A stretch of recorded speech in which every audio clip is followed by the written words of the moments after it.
Okay, so we're just going to get started and I'll give you a little bit of information about the classes. This is in conjunction, obviously, with the Monroeville Library and the Monroeville Arts Council. The Monroeville Arts Council does things all over Monroeville, not just with the library. There are classes, concerts, seminars, you name it. Same with the library. There's, the gallery shows, they have classes, all kind of things, speakers. So if you go online, look them up and decide what you want to do. Tonight, we are going to do a watercolor. I'm going to show you a couple different techniques on what you can do with watercolor.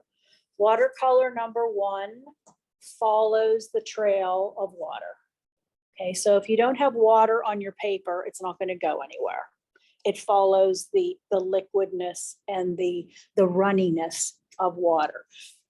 But that works to your advantage, because if you don't want it to go somewhere, then you just don't wet that area. Okay, so the picture we're doing tonight is of a butterfly. You will notice some yellow markings on my paper. Those yellow markings are done with a masking agent called Misket. And the masking agent, the sole purpose of the masking agent is to keep the paper clean so that you can paint all over that, and it'll keep those spots nice and white until you choose to take that off. And of course, I put that on the areas of the butterfly, all these little markings, so that I don't have to try to paint around them. It would take me forever to paint around them. So this way I could just paint right over them. And then when I'm ready, I can take that misketing off. Those areas will be nice and white, and I can paint them whatever color I choose, or I can leave them white should that be the case. The other thing that we're going to do tonight is we are going to use cellophane. And we're going to use cellophane to make our background. Because I want this background to be nondescript, I don't want it to be real detailed, because that'll take away from my butterfly and the actual flower. I want my background to be nondescript. I don't want a lot of detail in it. So I'm going to use one of the techniques that I would use, and that's cellophane. To do that, it doesn't matter the size of your cellophane. You can use small pieces or you can use one big piece. But what you're going to do is you're going to put color on your background, and then you're going to lay the cellophane down and move that cellophane around, and it'll actually imprint the design of the cellophane into your picture. Okay, so we're going to do that first so that we can get that moving and get that starting to dry. I'm using greens, but of course you could make your backgrounds any color that you want. I'm going to go with some simple sap green. It's not necessary to wet your background first, but if you wanted to, you certainly could. I'm going to try to keep the area where my big purple flower would be a little bit lighter, so that I can paint my purple flower on over this green, this lighter green part, and it's not really going to, there we go. Or is that okay? Woo, yeah. Yeah. Perfect, thank you. Over this, so that my flower area won't be really dark with the green. You're going to take your cellophane and you're going to lay it on what you've just painted, and you can move that cellophane around, and you can actually kind of decide what kind of designs you want just by how you move your cellophane. And I'll do another little part. And I'm painting over my stems and any other of my green leaves that I might have on here, because I'll paint those in darker later. Marci, you're calling it cellophane, but it's actually just Saran plastic wrap. Yeah, Plastic. exactly. Saran wrap. You can use cellophane too. You can use saran wrap. You can actually even use a Foodland bag, whatever you would like. And I am going to go as far as I can with this one.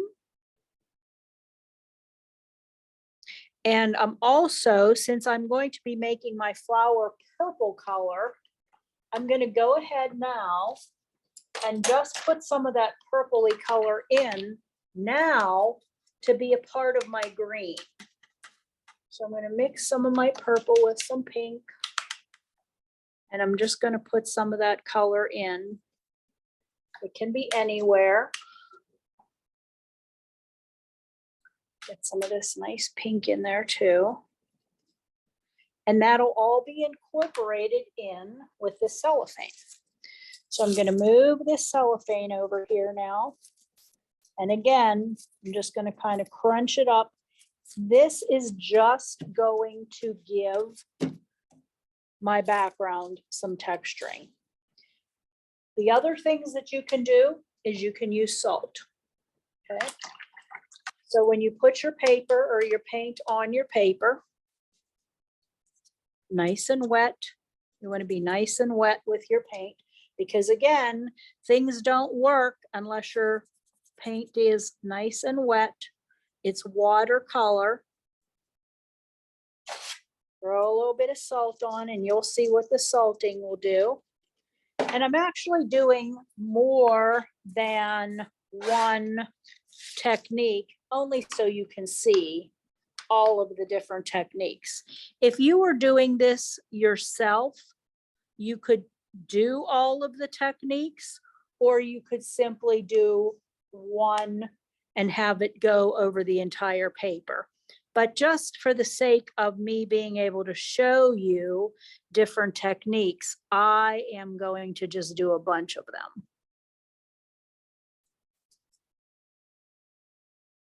And we just want to get this painted in all nice and green so we know where our butterfly is going to be.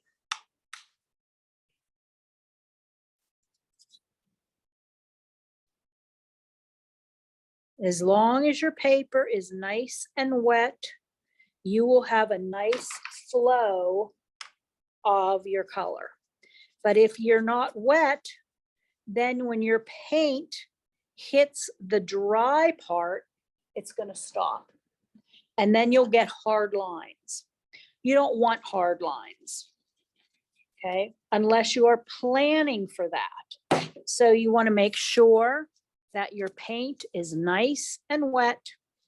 Okay, and we're going to let this sit here for just a minute to let that paper work. Watercolor paper is rag. It's old rag. So it's very absorbent. It also means that because it's so absorbent, you have to allow it a little bit of time for that paint to suck down into your paper. If your paint lays on the top of your paper, like a big puddle, then it's not a good quality paper, okay? And that's where you run into a lot of problems.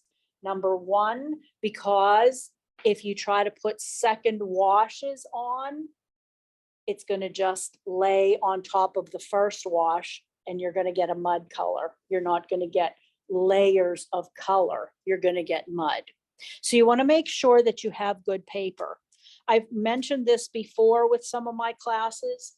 It's okay to use not wonderful brushes. It's okay to use not top of the line paint. It's not okay to use crap paper, okay? You will not get a good result. No matter how hard you try, no matter how wonderful of an artist you are, you need good paper. I use, I'm just making sure that we're in line here. Okay, good. I go to an artists and craftsman store in Squirrel Hill, and that's exactly what it's called, Artists and Craftsmen. It's on Hobart Street. And they have anything and everything you could ever imagine. And they, you know, they have the good kind of watercolor paper.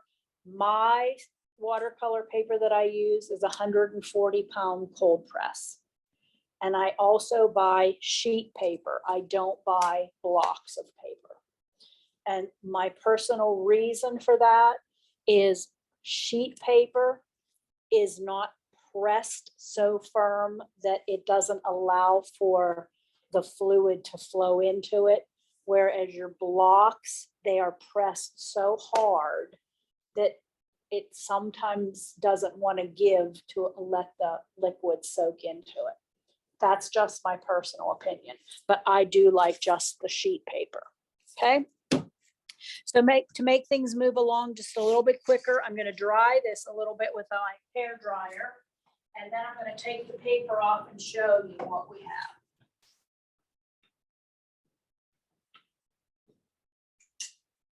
There you go.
Okay.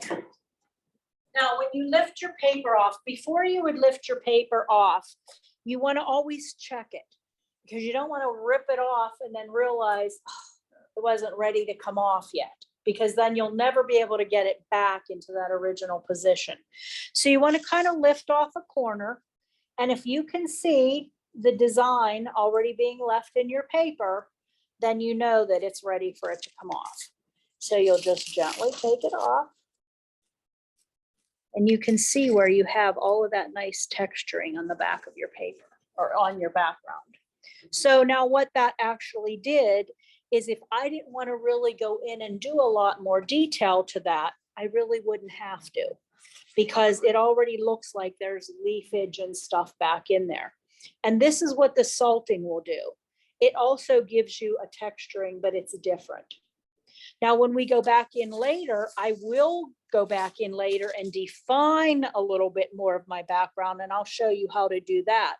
But I didn't want to do that right now. This part up here, I especially like, because it looks like there's a lot of branches going in a lot of different directions. So something like that, if there's an area of your picture that you already like, even if I say you should go back in and do something, if you like it, leave it alone. Okay. It doesn't need extra steps if you've already accomplished what you like in your first step. Okay. So your steps that you do afterwards are only to improve on what you've already started. But if you've already got to the point where you like it, then leave it alone. It's always better to step back and let it all sink in a little bit before you go heavy-handed and change this and do this and add this. Because once you've done that, you can't take it off. It's very hard to undo what you've done because watercolor is dye. So it's really hard to take dye off of a rag. It's not going to give it to you. Okay. Okay. So I'm going to leave my background dry and I'm going to go to my butterfly now. My butterfly is basically 3 colors: yellow, black, and little touches of blue. Okay. So I'm going to go with my lightest color first, because I know that no matter what color I put on there, if I do my black last, it's going to be able to cover. So if I put my yellow on first, my black is certainly going to be able to cover that. The little spots of blue on my butterfly, I already have that misted off, so I don't have to worry about it. All right, now I'm using cadmium yellow here. Cadmium yellow is a nice, warm, lemony yellow. There's all different kinds of yellow. There's yellow ochre, which is like a gold wheat color of yellow. There's gamboge, which is like an orangey yellow. There's lemon yellow, which is a real light yellow. There's cad yellow, which is light, but it could be medium and it can be dark. It comes in 3 different shades. So I'm just going to put a nice wash on now of this cadmium yellow. This is just cad yellow medium. And I'm putting it over my whole butterfly right now, because as I said, I'm going to be using black later and I'll be using some blue later, but that can easily go over my butterfly by yellow. I'm not wetting my paper first because I don't really need for anything to blend, because I'm just using the yellow. If I was trying to maybe blend colors, I would wet it. Or if I wanted my color to soften, I would wet my paper first, but I don't need that to happen. So I can just go straight paint. Even if you're going straight paint, you want it to be, am I good there? Am I off center? Yeah, I'm just wondering about these little notifications here. I might go down and ask Mark to, they're blocking our view. Let me see. I'll just put the paper up higher. Yeah, I can just move the paper. It'd probably be easier. Can I look in your hands to see how much water? Sure. Not very much. Am I good over here, Nancy? Which way do I gotta go? No, the opposite way. Towards you. This No, one? no, there. Now Okay. I can see the butterfly better. Perfect. Okay. Okay. So now my yellow butterfly is all painted. If you would like, you can intensify the color in certain areas, especially while it's still wet, because then it'll have a nice soft bleed to it, but it will also allow for different values of yellow. Okay. Now, there are parts of my butterfly that the black is a little bit muted, meaning it's blended or bled. So I want to put some of that on first, because that's not the real detailed black. That's the black that's kind of blending into the yellow. There's not a lot of it, but if you look down in here on the butterfly, maybe on the butterfly's little body a little bit, that's where you want to have some of that little bit of a blend. So I'm going to get a smaller brush, because again, the bigger your brush, the more paint it's going to hold. So if you want to have just a little tiny spot to bleed, you don't want to use your biggest brush. So use your brushes wisely. And I'm going to go into my black. You rinse them all the same water. I do. You should change your water frequently. I don't, but you should. Okay, so now I'm going to put some of that black down in here. And you will see how it's going to start to blend.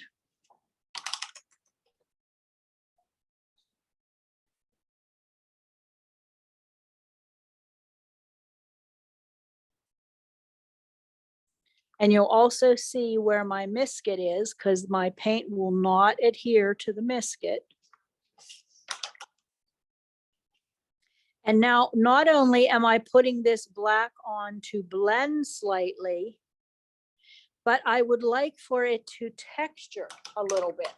So in order for it to texture a little bit, I'm also going to throw on a little bit of salt. Because that salting in this darker black area is going to show possibly like the furriness of these butterfly wings. Because the butterfly wings are kind of fuzzy. So in order to show that, I certainly don't want to have to go in and do that with my brush. But if I go in and throw a little bit of salt on there, it will do it for me. And you'll almost see it immediately when you put the salt on.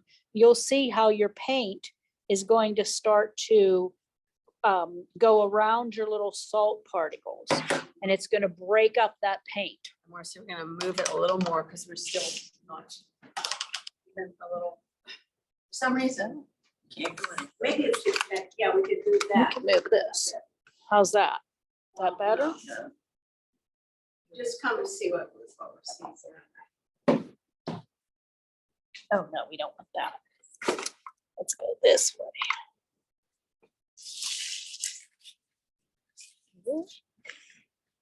There, because that's what we're working on, the butterfly. Okay. There we go. And closing that X there, would that get rid of that? I'm afraid if I close that X, That's what I think, close so the then we- screen out. No, let's not do that. So, and I don't know enough about that. Yeah. Thing that's to what do I that. was thinking too. Sure. Okay, so I'm gonna let my salting do whatever on that wing. And then I'm gonna move back and I'm gonna start working on my flower. You can have your flower very detailed, or you can have your flower muted. It's up to you. This area up here is where I wanted just a little bit of muted flower. I didn't want anything real intense, and I will work my background around that. But these other spots, I do want my flower to be a little bit more detailed. So I'm going to use a sponge for that. Okay. Your sponge should be a spiny sponge. You don't want a sponge that looks like a lucky stone. Okay. Because if you have a stone that looks like a lucky stone, the only impression you're going to get is a round, flat, nothing. If you use a sponge like this poor sponge is probably 10 years old, but it's my favorite sponge. So I take very good care of it. The more little fingers you have, the better results you're going to get with your sponge. Because when you sponge, the correct way to sponge is not to do that. The correct way to sponge is to lightly touch your paper just with the tips of these little fingers. That's what'll leave you all the holes in between, and you won't get a solid blot of color. You also want to turn your sponge as you're sponging so that you don't get the exact same impression every time you put the sponge down. That would be like, I got a perfect M, a perfect M, a perfect M, a perfect M. I want MOPRF. So you want to turn everything as you go. The other thing about your sponge is you should always work with a sponge that is wet. Don't work with a dry sponge, because what happens is you put your sponge down in your paint and it sucks up all your paint just to wet itself.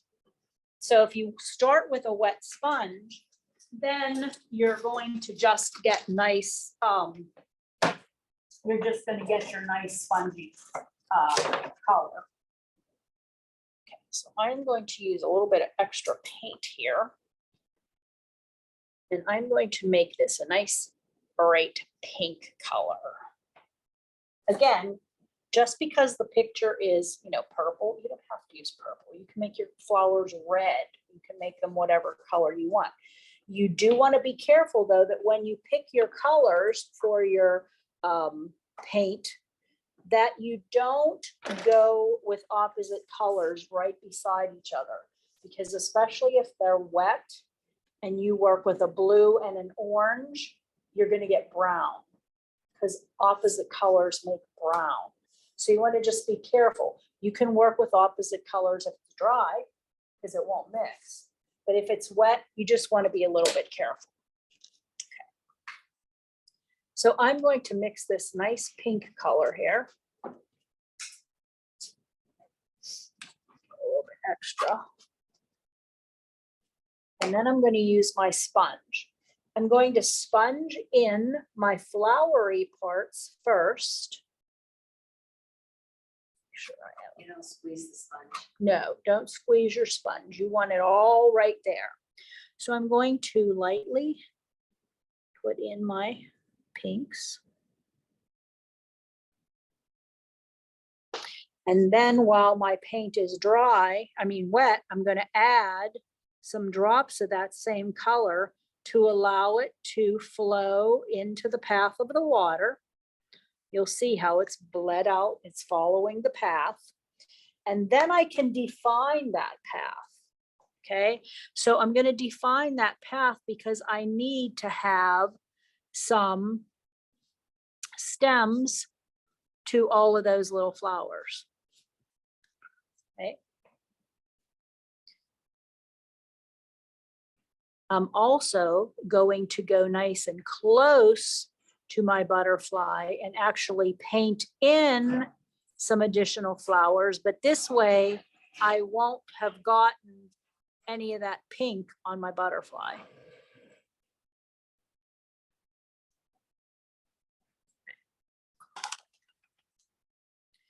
At the base of all of my little stems, I'm going to add some green, because that's going to help to define the little stem part from the actual trumpety flower. I'm going to do that while it's wet, because if I just put one little drop of green into those little stems, it's going to follow the path and it's going to make its own little stem without me actually having to go in there and paint each one. If you just put that little drop in there, it does it for you. Okay. Do the same thing. I'm going to keep on going.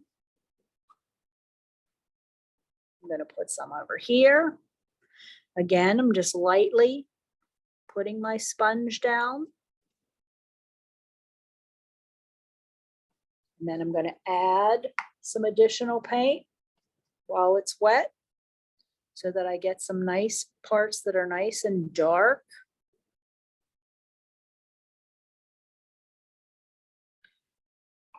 And I'm going to add some of my little stems.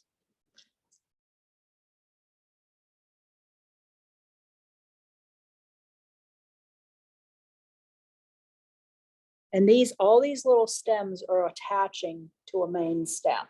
Okay, I'm not just doing this willy-nilly. I actually do have a plan here. So, and then while it's wet, I'm going to go back into my green and I'm going to drop that green into those little stem areas so that I'm defining that area.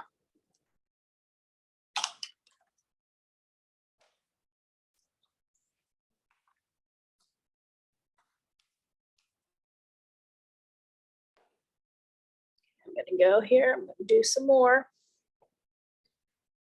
I'll do one right up in here. And then I'll go and do one down here. And once you get a little bit more comfortable doing this, you don't have to do just one at a time. You can go in and do more, but you just want to make sure that when you're doing it, you're not doing it too slowly so that you allow this to dry, because you want all of this to be nice and wet when you are adding your additional color. If you get a big blob of pink, all is not lost, okay? You can always throw a little bit of salt on it, and then you'll get a lot of that little texturing, and it might not look exactly like you want with all those little individual flowers, but at least you'll have some texture to it, okay? So again, while it's nice and wet, I'm gonna go in, oops, guess I gotta add those little stems first.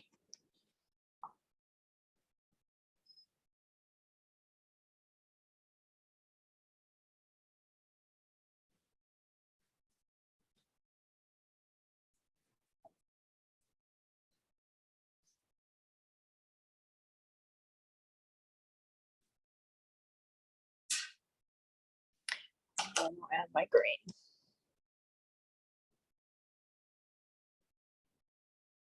That's the nice thing about when you're doing this, when you're adding your color and you're just dropping it into your wet paint, it's basically doing it for you because it's following the path and you don't even have to paint it.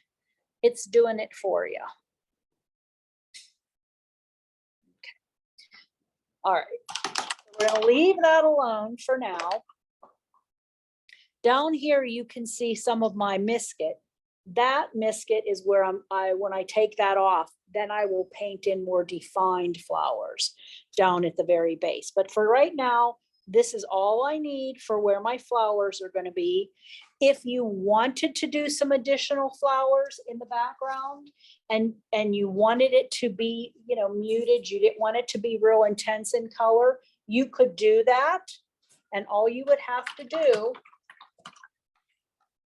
is make sure you use clean water. You don't want to use any kind of dirty water, because if you would use dirty water, that dirty water is going to dry and you're going to see the edge of your dirty water. So you want to make sure you use some clean water. And I'm just going to re-wet this.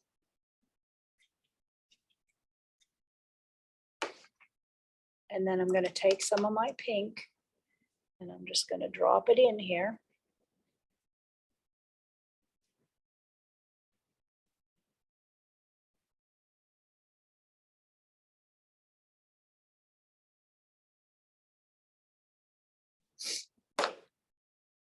I'm going to salt that. So that's going to still give me the impression of a flower back there, but it won't be as detailed as these ones that are going to be up here. And these will get more detail before everything is all said and done. Okay, I'm going to dry this again because I don't want, even if your paper is damp and you put paint up against it, it will start to bleed into that dampness.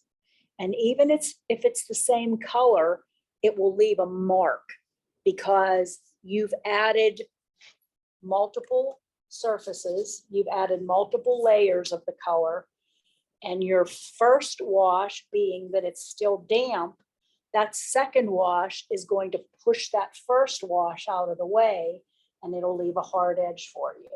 So again, if you're doing a flower or something, that might be okay, but you wouldn't want something like that to happen on his wing or on, if you were doing someone's face, you know, you wouldn't want a line going through the middle of their cheek.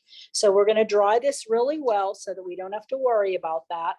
And then we're going to go back and redefine. I'm going to show you how to redefine some of your background, and then we'll work on the butterfly. So you can just talk among yourselves.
Are we good?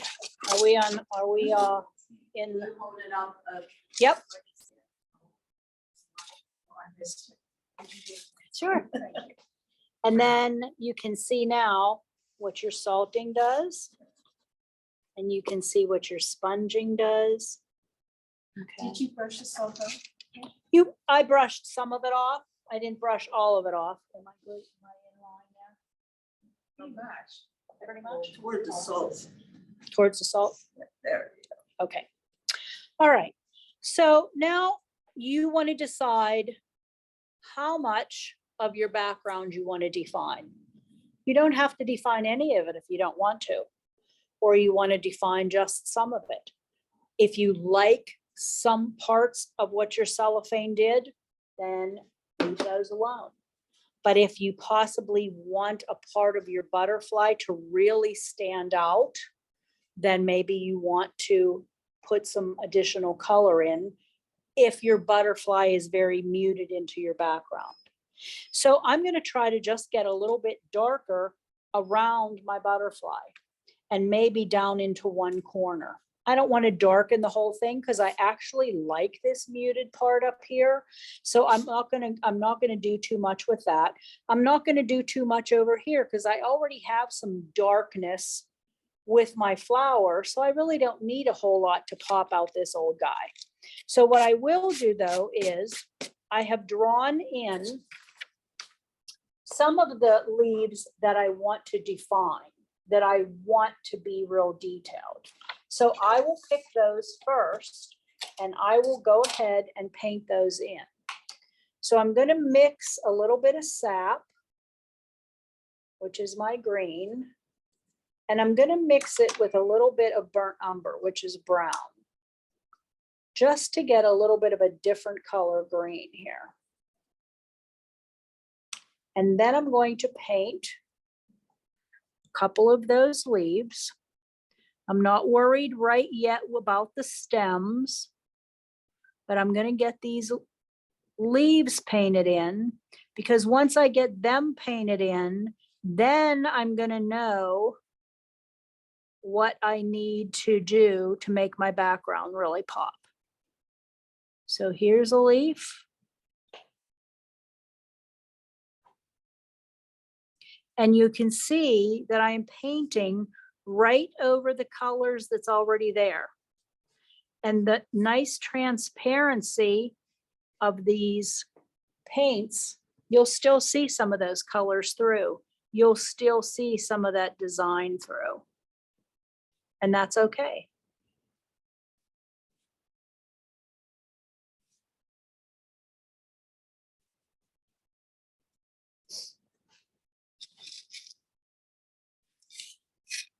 I have to turn it this way for a minute. I can do a lot upside down, but sometimes I have to turn it around to see what I'm actually doing.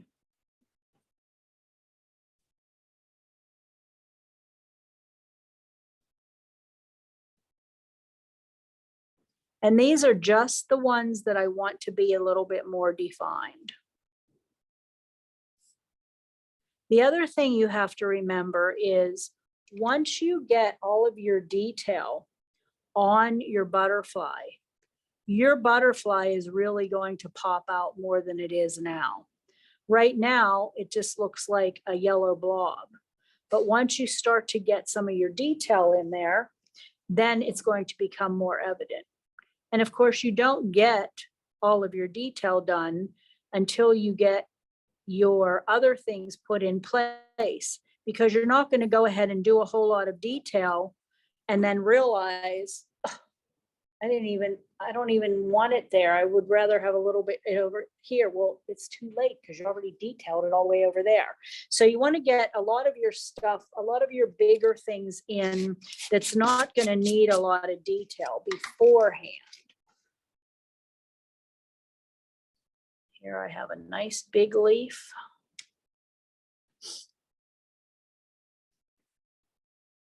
You can always go back and deepen your color.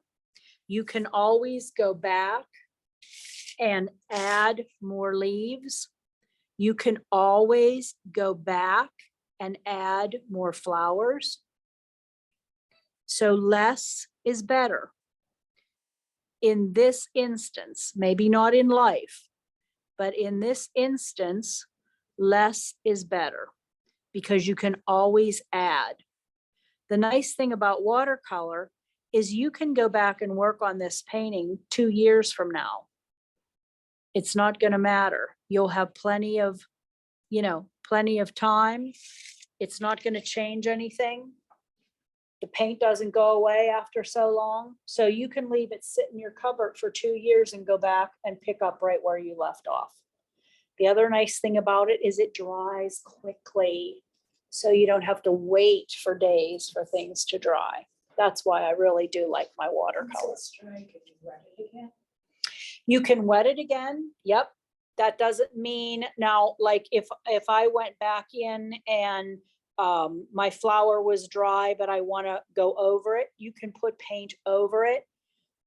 The longer it's dry, the less chance you can lift paint, because once it is sucked into the middle of your paper and super dry, it's not going to come back out. It's like a stain. So you're not going to get it back out.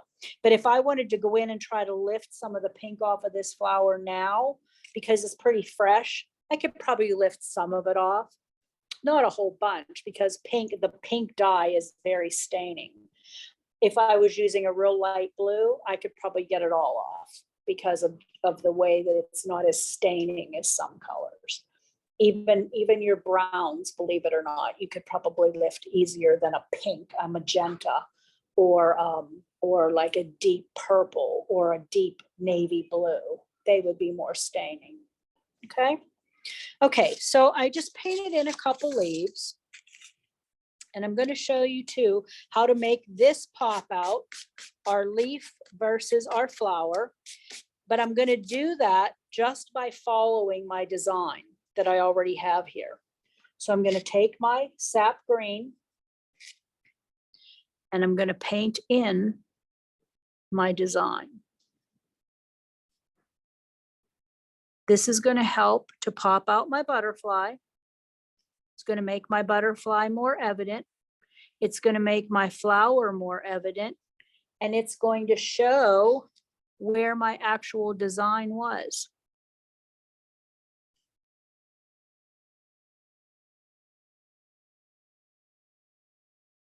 It doesn't have to be any particular shapes. You're just following what your cellophane did.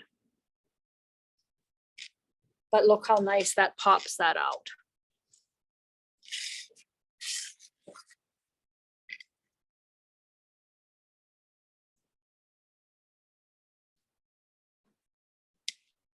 So you're using the cellophane design. I'm using my cellophane design. Now, if in this area, the design that your cellophane left was really like super fabulous and it was exactly what you wanted.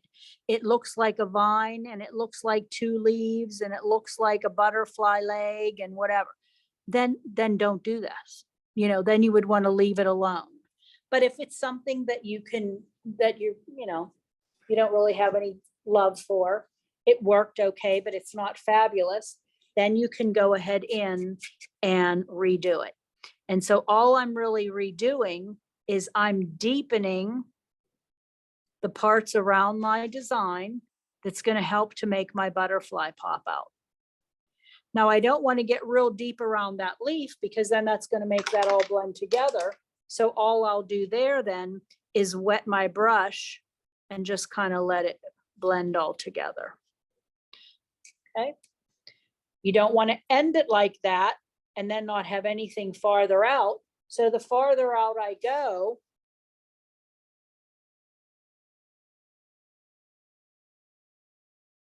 I will lessen in intensity. So yes, I still have color here, but it's not going to be dark. It's not going to be as dark as the other colors. And when I get out even farther, it's going to be even less. So that as you go, you're lessening your color. It will look more natural. And not only are you lessening your color, you're still popping out your little design that was created from your cellophane, but now it looks more natural because it's deeper in there and it gets lighter, lighter, lighter until it's nothing again. If I was going back down in here, I would be really nice and dark. So in that situation, you can get your green, mix it with a little bit of like your indigo, which is like a navy blue. And so now my color down in here, I'm going to have nice and dark. You add a little more so you can see it. This way, Yes. can you see that now? Okay. I'm going to go into my pinks even. I'm going to pick up a little bit of that.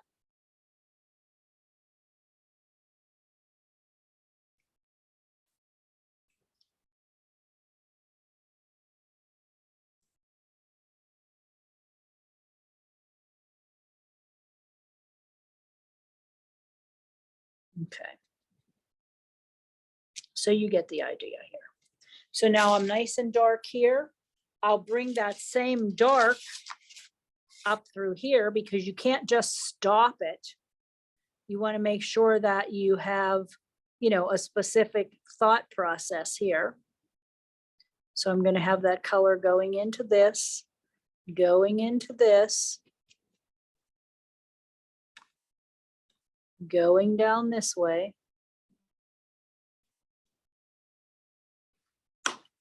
But then I'm gonna wet my brush and I'm just gonna soften that color so that I just have a nice soft edge there.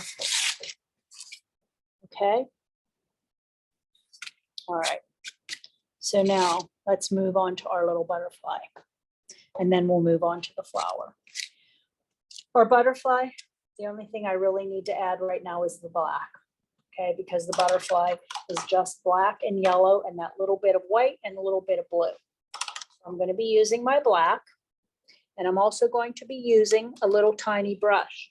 I'm using my little teeny tiny brush to make those real fine lines of the black that go up his wing. So I'm going to do the edge first. I'll try to put this close so you can kind of see what we're doing here. Okay, so I'm going to be working on this wing.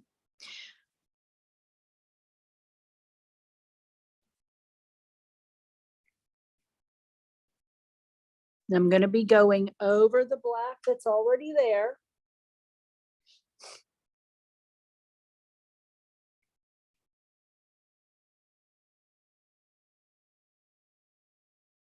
Make it nice and dark.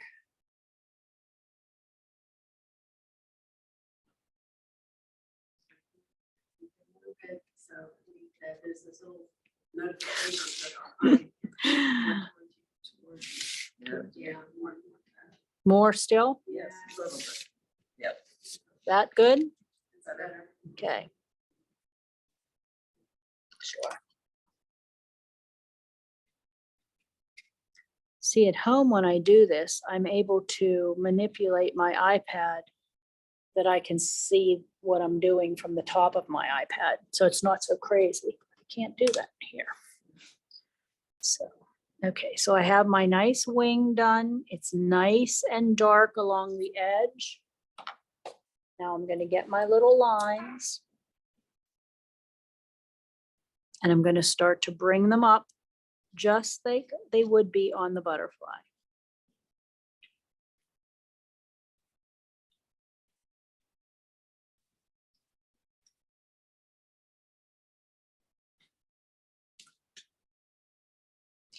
If this makes you nervous, I can't do that. sure you can. You can always cheat and use a watercolor pencil. Okay, Yeah. but you should be able to, to cheat and not have, that worried look upon your face. Sometimes I use both hands. Oh, yeah. Stabilize the one hand with the other. If I'm really- Sure. really- And you can always, draw it lightly with a pencil first, because if you don't want to just freehand it, you can go in with a pencil first. That's not a mortal sin. Once you put paint over the pencil lines, you cannot, but you probably wouldn't have to because you painted over them, so you're not going to see them anyway.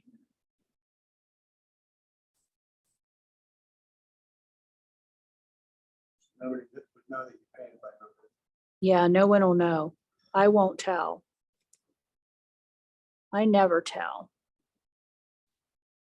I don't want to tell on anybody.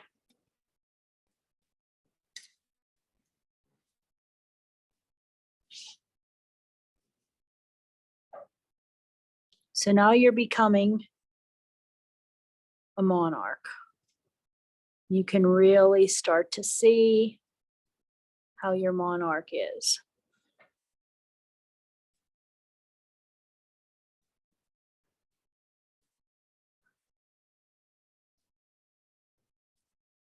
And again, if you feel that you need to sketch these on first, you certainly can.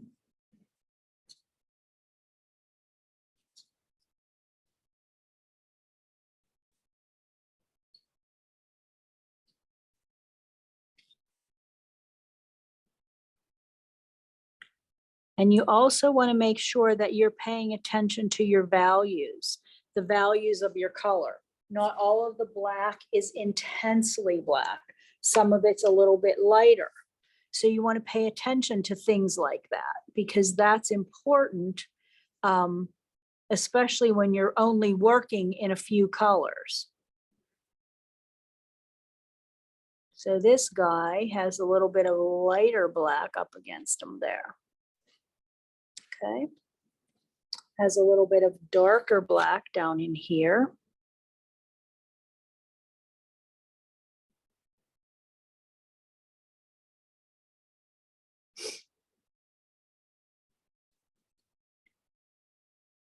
But not all the way up. I don't want to lose all of that texturing that I put in there. So I'm kind of careful. And then along that edge, I'll just use a little bit of water. And I'll soften. Mhm.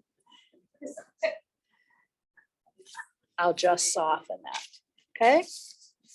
Okay, I'm gonna let that dry. And then I'll go back and kind of finish up my little butterfly there. But I want to go back to your flower here. I want to deepen my color, at least at the base of my flower, because I want it to match the other side. You can't have half of your, on the right side of your twig really dark, but on the left side of your twig, it's light. I mean, that would be a little bit odd. So I'm going to go ahead and I'm going to put in some more of my dark indigo and my sap green. And I'm going to put that down in here, nice and dark. Because even though I have this dark against dark, don't forget, I have those little white edges on my butterfly.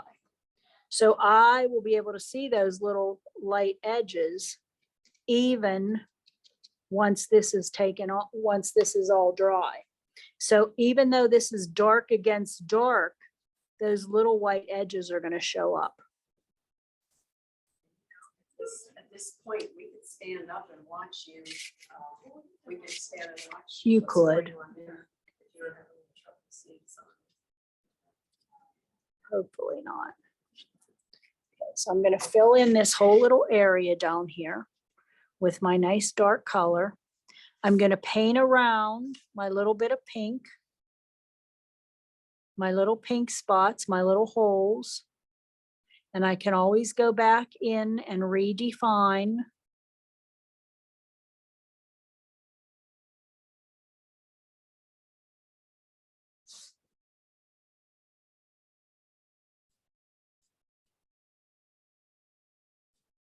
And I'm leaving my stem because I'm going to paint my stem a different green.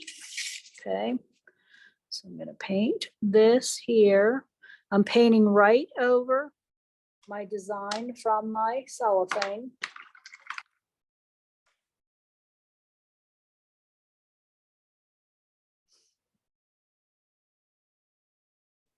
And I don't want to get too dark. So I'm going to just paint so far. And then with clean water, I'll just soften that line. Okay, so now I have the bottom of my butterfly. It's more defined because I deepened that down here. I don't really want to deepen up here because I like my flower like that. I don't think I need any more darkness in here, but because I have some green over here, I have to extend it over here a little bit. You don't have to extend it a lot, but you have to have something simply because what I said, you can't have green on the left side of that and then not on the right. So you have to have a little bit. But what I'm going to do is instead of continuing and continuing and continuing, I'm going to make it look as if it was just a part of my background. I'm going to end it where that branchy looking thing would be so I can make it look like a branch. And I'll do the same thing here. I'll make this look like there was a branch there.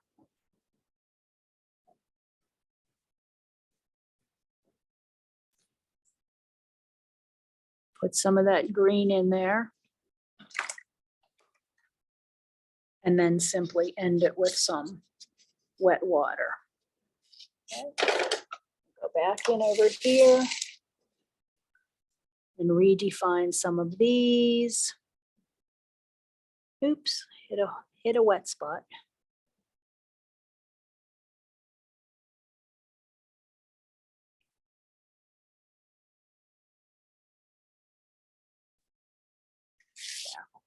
Okay, so now I have pretty much defined in here as much as I want. You can extend it in more defining ways on either side, depending on what you want, or you can just let it go and add later. Again, I cannot stress enough about too much. You don't want to do too much. You can always add, but it's very, very difficult to take off. Okay, so before we work anymore on our butterfly, I'm going to go back just to these little bits of flower so I can show you how you can define these a little bit more. You can define them either with a brush or with your sponge again. Okay, so if you decide to define them with your brush, you're just going to go in and simply paint in some definition. Here's a little flower, here's a little flower, here's one, here's one, here's one. Okay, but if you don't want to do that, if that's like too much work, then you're just going to get your sponge again. You can use the same color, or you can deepen the color by adding purple or adding some indigo or whatever. But what you're going to do is you're just going to lightly go over and you will re-sponge some of those spots, and then it's done for you. You've added a second layer a little bit, and that second layer, you're going to add your additional paint to, just like you did the first time while it's wet. And that's going to just go ahead and follow the wet, and it's going to redefine and give you some additional texturing just by responging. You didn't have to change your color. You don't have to do anything. Okay. We want to make sure that all of these twigs are really dry before you go in and paint them a color.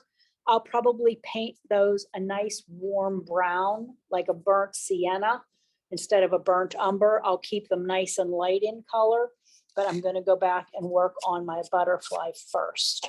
Okay, so that we can get him dry and I can get the misket off and show you him. So again, we're going to be using black.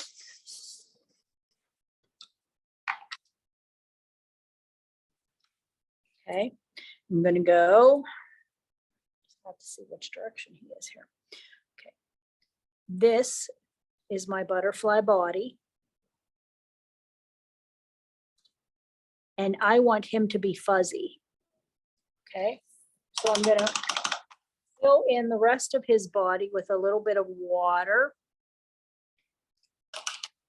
and I'm going to soften his edge up here with a little bit of water, so that it bleeds and blends out a little bit, so that when I put some salt on him, he's going to look fuzzy on his body.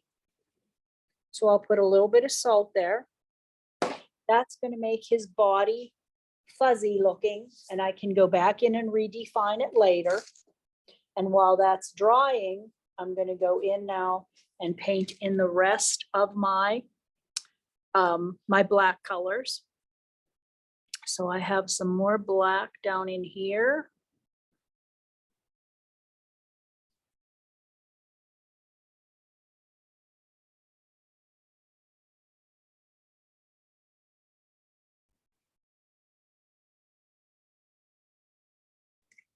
I'm going to soften that edge. When you soften, you just want to soften with a little bit of water on your brush. That'll make you have a nice soft edge. Now I'm going to go back up the other side with my black. That is going to come all the way.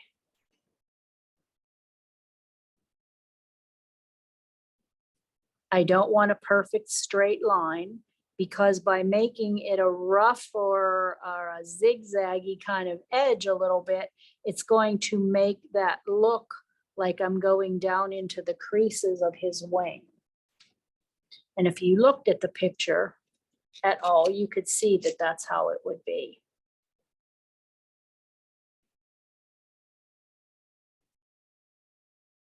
He's just so happy.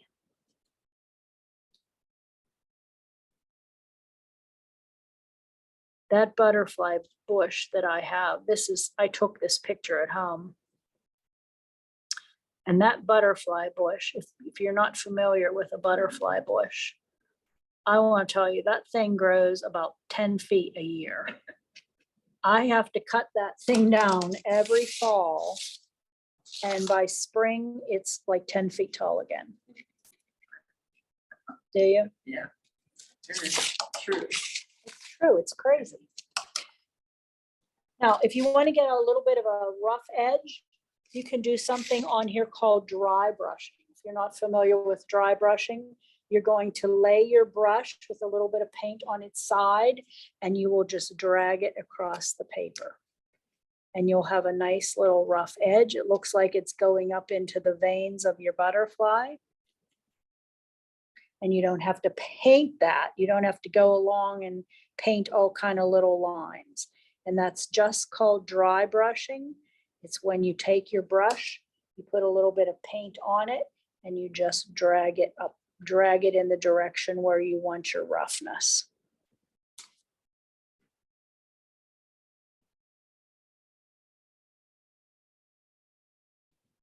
Okay. And now I'm going to paint in my designs on this side.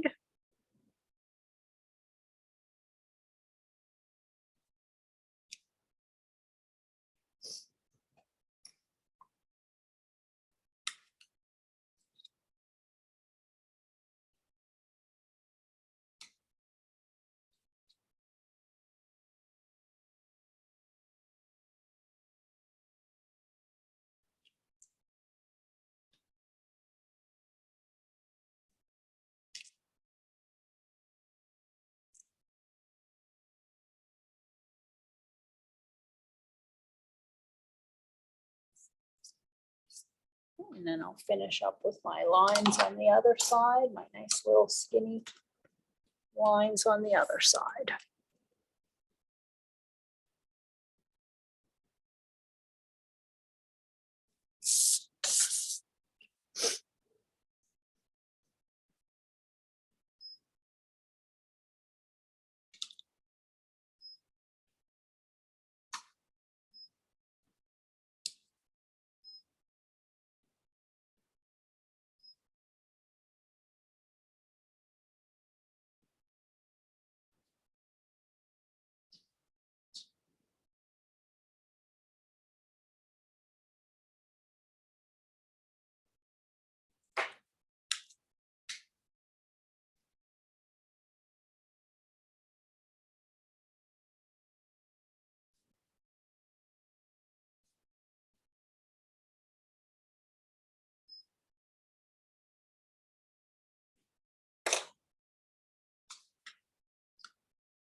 Okay, let's get this tail painted in nice and dark.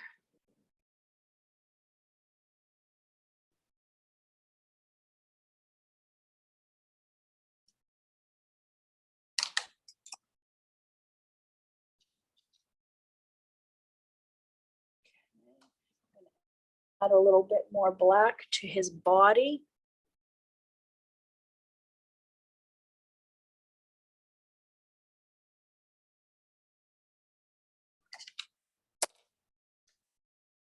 Add his legs and his antenna, which are actually hanging down this direction.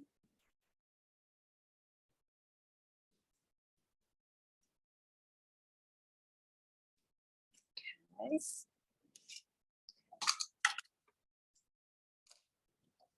Now some of these are dry enough that I can go ahead and put on my sienna to show you that nice warm brown color.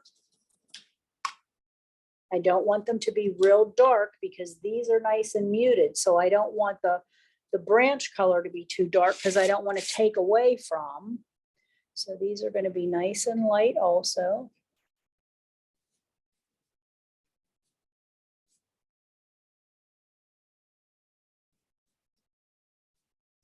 I'm going to go ahead and just end that with some plain water.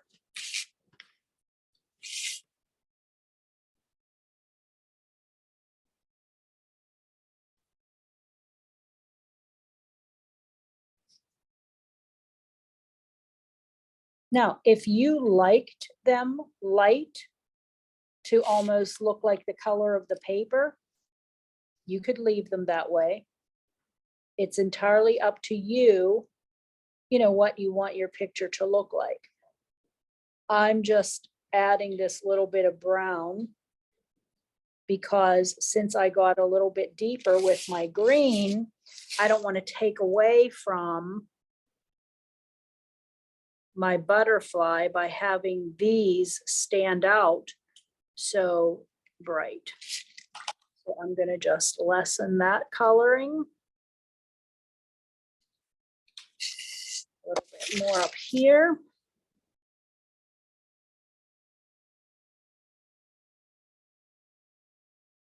And all I'm doing is filling in the design that my cellophane or my saran wrap made. Softening that edge.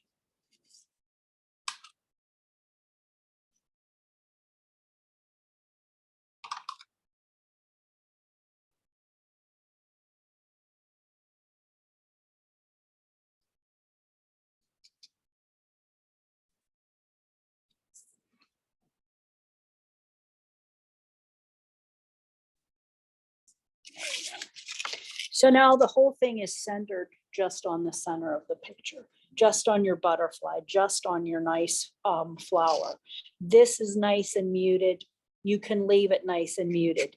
In the event that you wanted to have a little bit more detail, I wouldn't do a whole lot, but you certainly could go in with your sponge and just maybe like right here. I'm just going to put that nice little bit right there, no more. And what that does is that carries the detail from here and has your eye follow it over to here, but I wouldn't do anything more with it.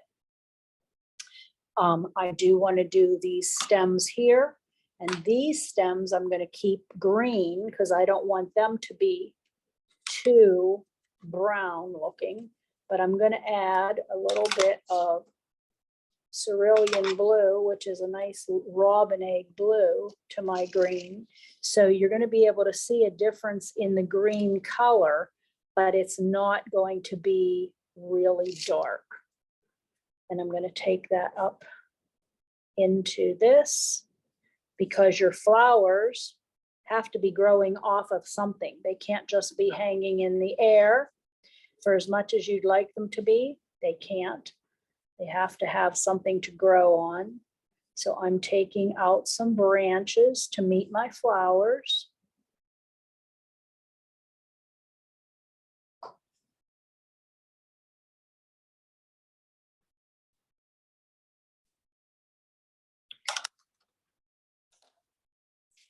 So this is going to be what your butterfly looks like. I'm going to dry this. I'm going to take the misket off, and then I'm going to show you what the misket is actually, its purpose, and then I'll show you how we fill it in. Okay, so I'll do this branch right here real quick.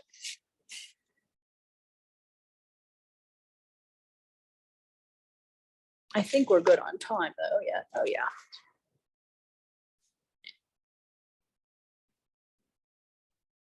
Marci, there's a question in the chat. Okay. It's what size brushes that you were using to make lines? The brush that I use to make my smallest lines is actually a 0 liner. I also use a number 1 rigger. So this is a 0 liner. And this. Somewhere in here.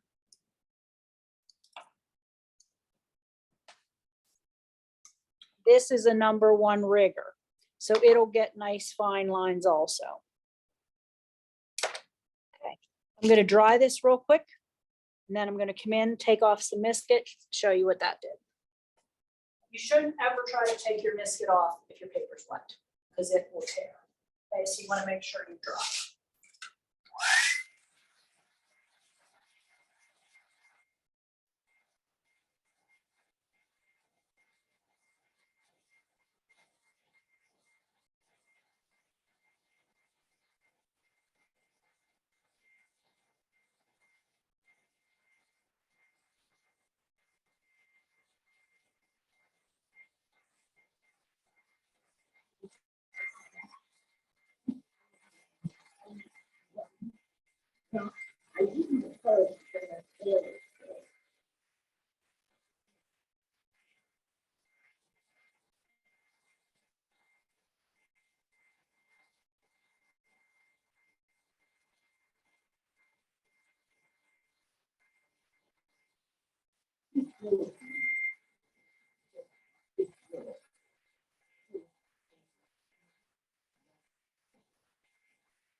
I got so much stuff again. My kids keep buying me stuff.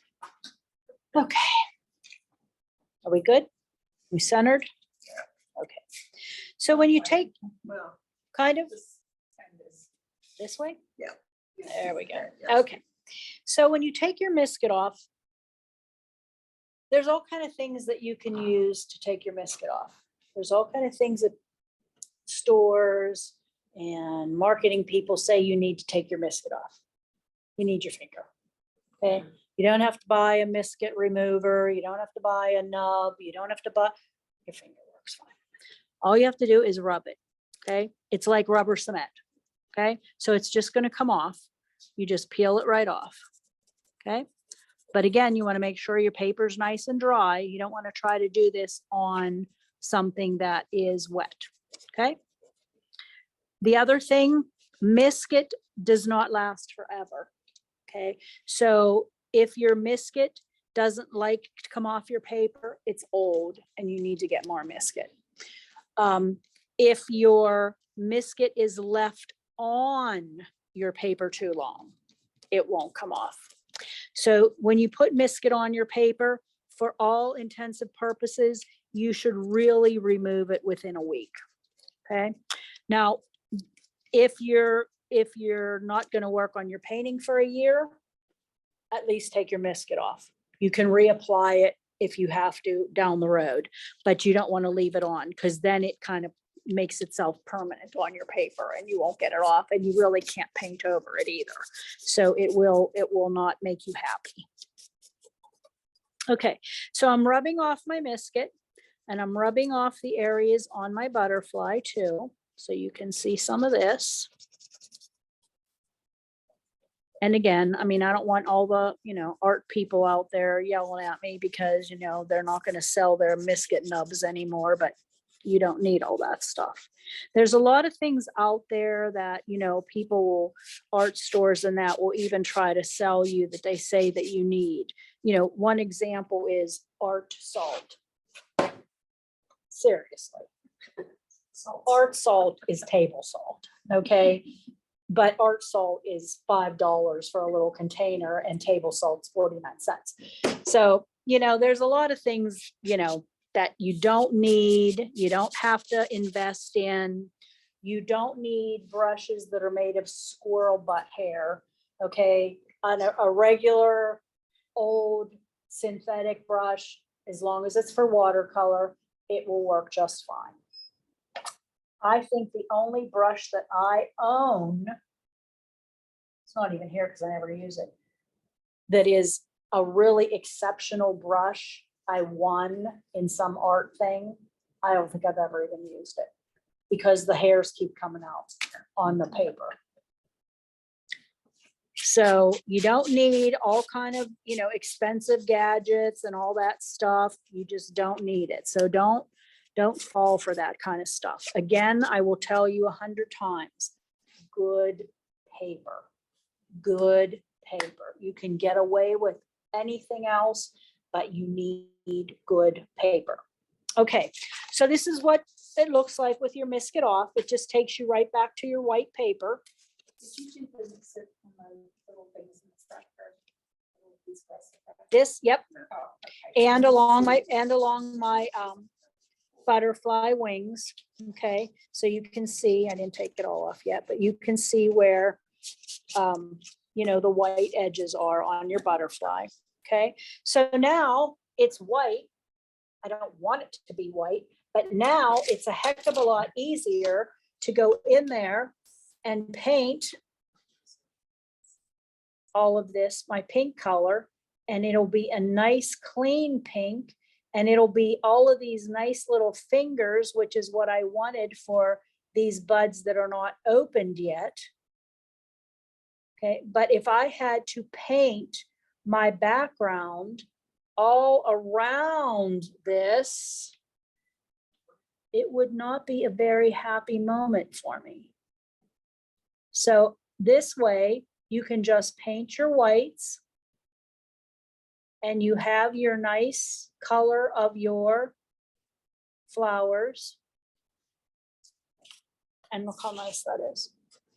So I would finish painting these.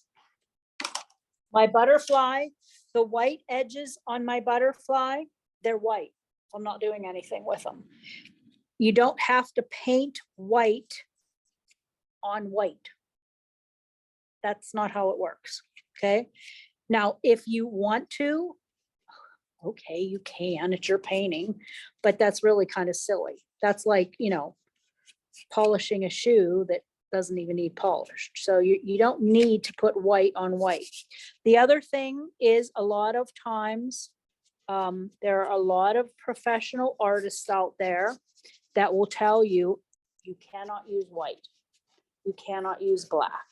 Your white, you just leave it as white paper, and your black, you mix all your colors as much as you can to get black.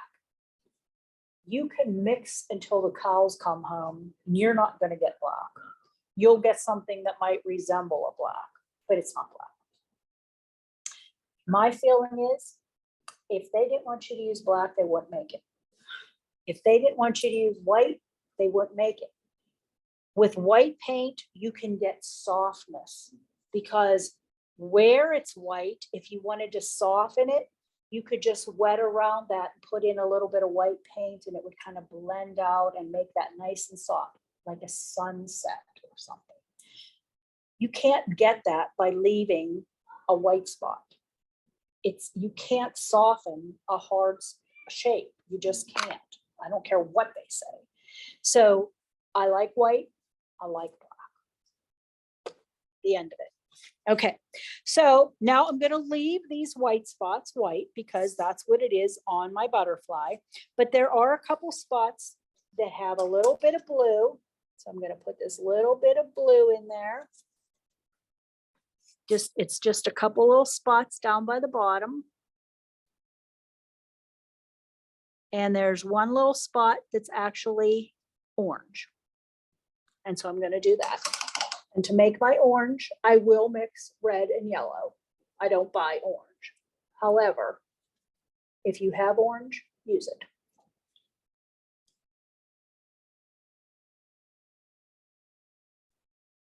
I'm also going to use a little bit of that same blue, and I'm going to put a little bit of blue on my butterfly's back, just to separate him out. That little bit of blue, you're hardly going to see it because it's lighter and the black is darker, but I'm just going to put in a little bit of blue. You'll see it very lightly, and it's going to bleed into the salt. So it's going to give my little butterfly a little bit of a color to his fuzzy back. And that's going to be the end of my butterfly. I'll finish painting this in. I'll finish painting in some additional stems here and there. I'll finish painting a couple leaves that I have drawn, and that's going to be the end of him. Okay, so this is your little butterfly. He's beautiful. He's nice and soft. If you're ever questioning, should I do this? Should I make something darker? Should I make something lighter? Put it down. Go away from it for a couple hours, even overnight. You'll look at things differently after you've been around it for 3 hours. Then when you come back the next day, you might look at it and say, "Ah, it's exactly what I wanted. It's fine. It's dried. It dried lighter. That's what I wanted. Leave it alone." Or you can come back to it and say, "Oh yeah, that needs darkened." Then you can darken it.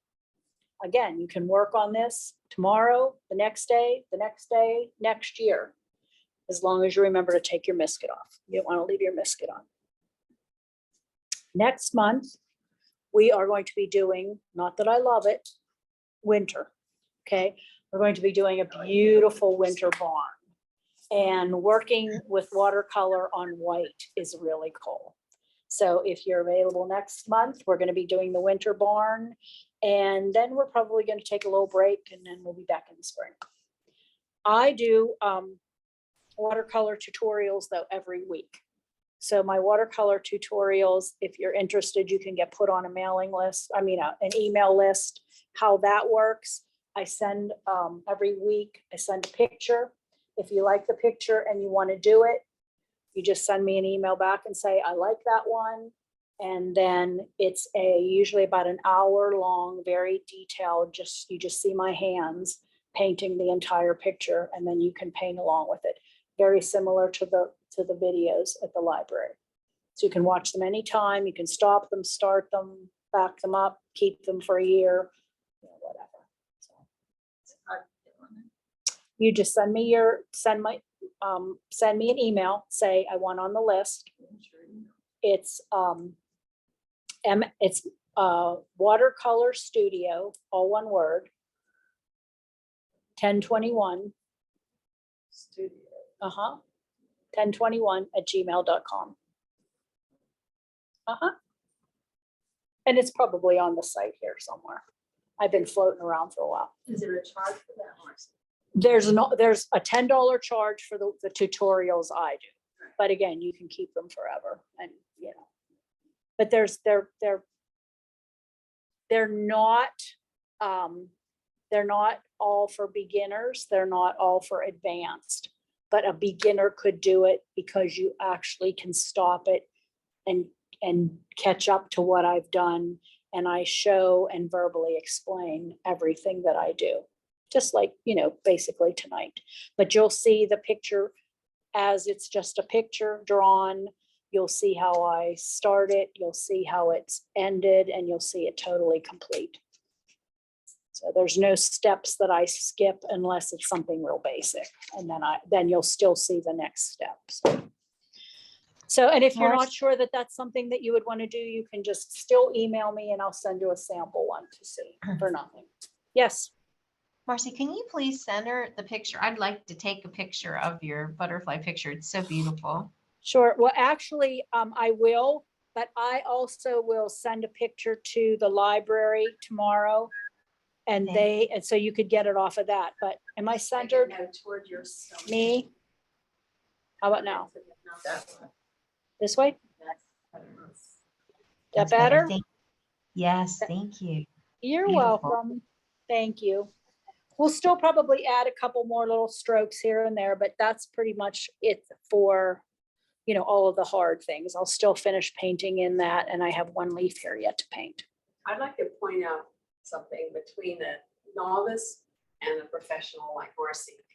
If you look, like if you would hold your hands and look, you see abstract shapes all around. Sure. Whereas, someone beginner, it'll look just like a leaf, it's almost like, you're younger and you think, okay, this is a leaf. You don't even look at it. So you're looking you know, without, so you have to switch that off and think plain leaf, flower, butterfly wing, you know, and that's what separates, that's Right. where you can see someone. The other thing too is, a lot of Experience. people and a lot of artists do not like to draw what they are painting.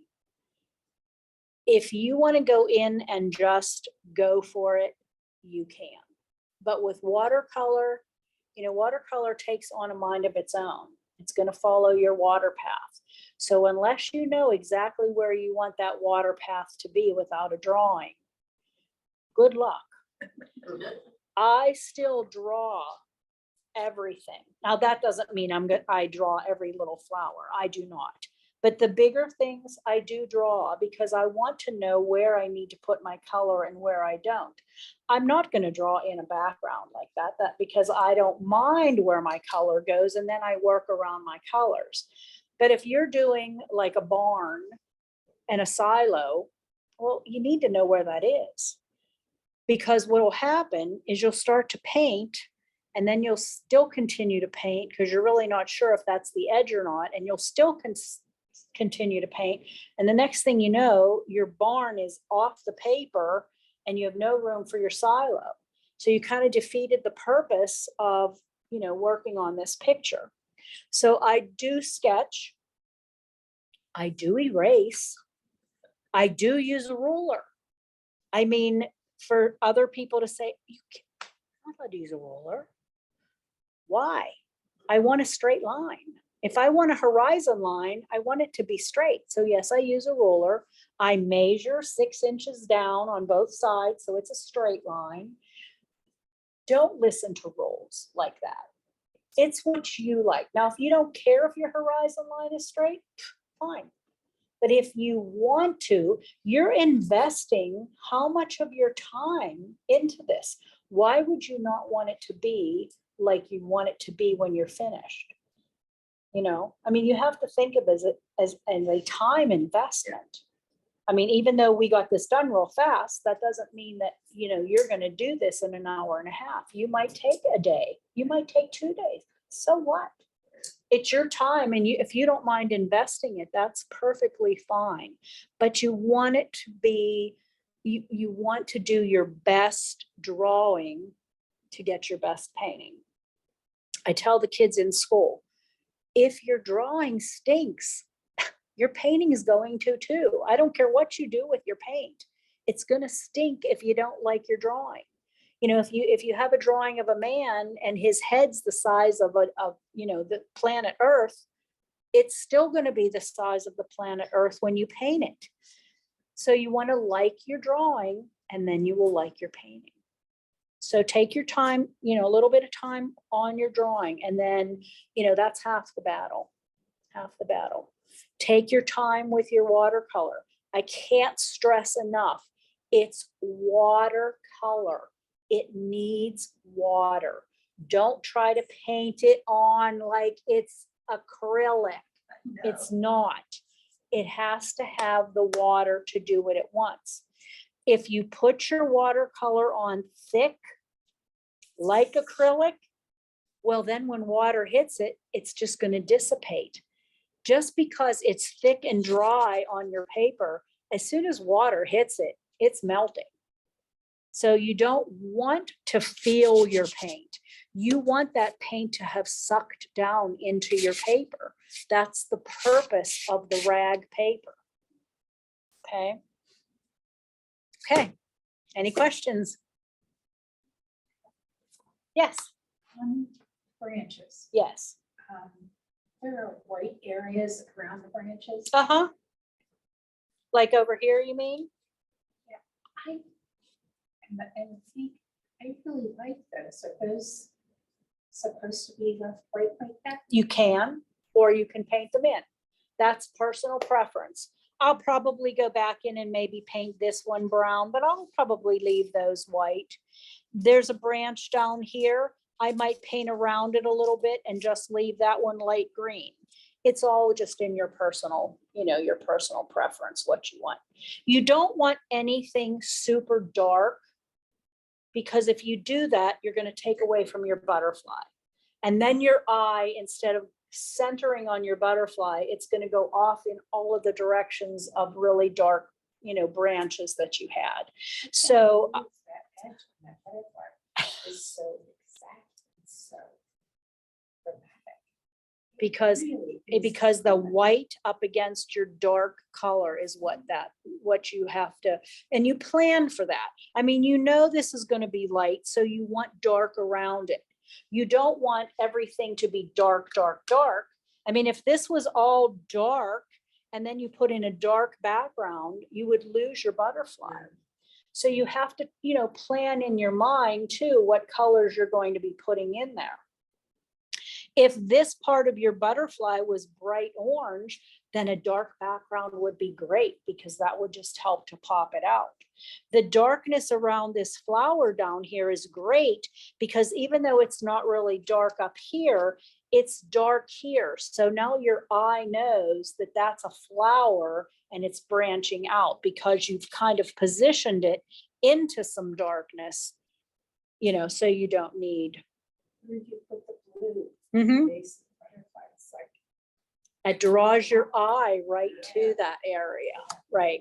And then this little bit of texturing over here, the purpose of that was to draw your eye from this to continue to go over there so that it wasn't just an abrupt end right here. This way, all of this nice pink texturing kind of followed through just right to that little bit of area, and then it just kind of dissipates off. Again, less is better. If you didn't put this in now, that's fine. But I bet tomorrow morning when you looked at it, you would say, oh, I need something there. I need to put something there. And then you could add it. But if you got real heavy handed and you started putting it here and here and here and here, I guarantee you would say, oh, I shouldn't have done that. I should have, just had a little bit there. So, you can't plan for everything. You have to kind of plan as you go, but there's no reason that you have to hurry through it.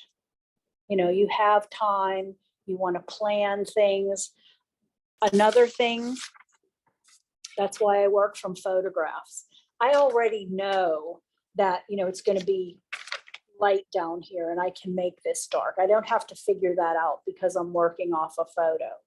But if you're doing things from memory, then you really do have to stop and plan because you don't want to end up with your subject being dark, your background being dark, and everything's dark and you've lost everything.